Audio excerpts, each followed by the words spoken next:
السلام علیکم ورحمۃ اللہ وبرکاتہ۔ وعلیکم السلام ورحمۃ اللہ تعالی وبرکاتہ۔ چند سوال کرنا تھے۔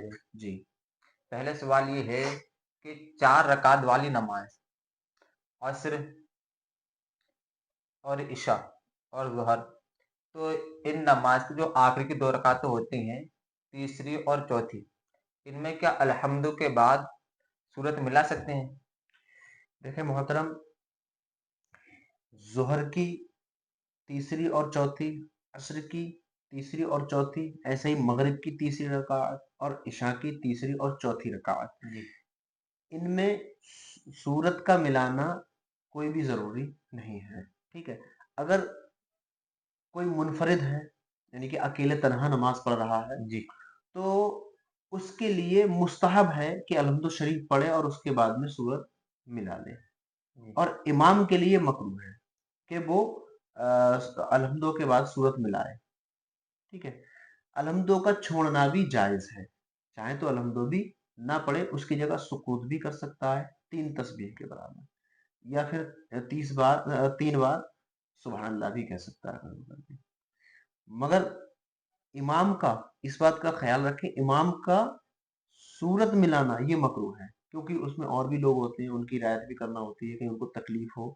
ٹھیک ہے، اور اگر ان کو تکلیف پہنچتی ہے، کوئی ایسا کمزور انسان جماعت میں ہے اور اس کو تکلیف پہنچ رہی ہے، آپ کے اس صورت کے ملانے سے لمبی کر دی آپ نے، تب یہ مکروہ تحریمی ہو جائے یعنی منفرد کے لیے جو گی، تنہا جائز ہے، نماز پڑھ جی رہا ہے اس کے لیے مستحب ہے، جائز یہ بلکہ جائز ہے، مستحب ہے۔ مستحب جی ہے۔ اور اگر امام ہے تو وہ دیکھ لے، اگر مقتدیوں کو اس سے تکلیف پہنچے تو وہ نہ ملائے۔ جی جی حضرت، ایک سوال اور ہے کہ ہمارے آصف بھائی نے سوال کیا ہے جی کہ ولیمے کے لیے کیا ہم بستری شرط ہے؟ یعنی اگر ہم بستری نہیں کی تو ولیمہ نہیں ہو سکتا؟ اچھا، دیکھیں ولیمہ کے لیے ہم بستری شرط نہیں ہے، جو یہ انہوں نے معلوم کیا کہ ولیمہ کے لیے ہم بستری شرط ہے، ایسا کچھ بھی نہیں ہے۔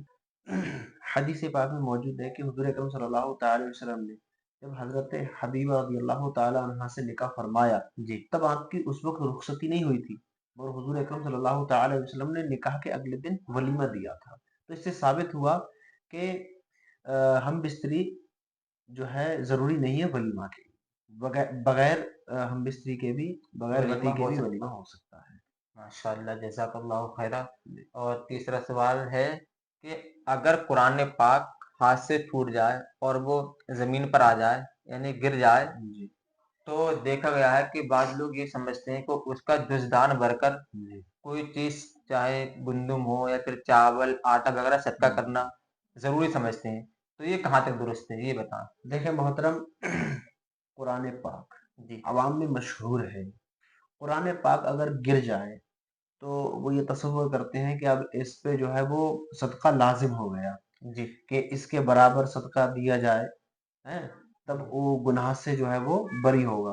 ایسا نہیں ہے، قرآن پاک اگر ہمارے ہاتھ سے غلطی سے گر گیا تو وہ غلطی ہے، ہاں، تو غلطی سے قرآن پاک گرا ہے تو اس پہ کوئی بھی جو لوگ سمجھتے ہیں صدقہ دینا ہوگا، تو اس میں کوئی بھی اس کی کوئی اصل نہیں ہے۔ ہاں، اگر صدقہ کرنا چاہیں تو جو ہے وہ صدقہ تو جب چاہیں جب کر سکتا ہے، اللہ تعالیٰ اس کے ذریعے سے برکتیں بھی نازل فرماتا ہے اور تمام آفتوں سے جی بچاتا بھی ہے اللہ تعالیٰ۔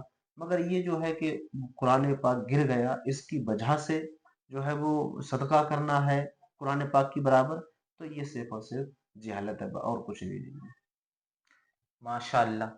حضرت ایک سوال اور تھا ہے۔ جی کہ قوالی سننا کیسا ہے، یہ بتائیں۔ دیکھیں، قوالی سننا جی یہ ناجائز و حرام ہے جبکہ مزامیر کے ساتھ ہو اور اس ساتھ میں خلاف شرع شعر ہو، ٹھیک ہے، تب یہ ناجائز و حرام ہے۔ ہاں، اگر بغیر مزامیر کے ہے اور اس میں شعر بھی جو ہے وہ درست ہیں، اس کو سننا جائز ہے۔ یعنی اگر کوئی بندہ ایسے ہی پڑھتا ہے جی بغیر جائز ہے، مضامیر کے جی تب یہ جائز ہے، جی اور اگر اس میں ڈھول تاشے وغیرہ موجود ہیں جی تب یہ پھر ناجائز ہے۔ پھر ناجائز۔ جزاک اللہ خیر۔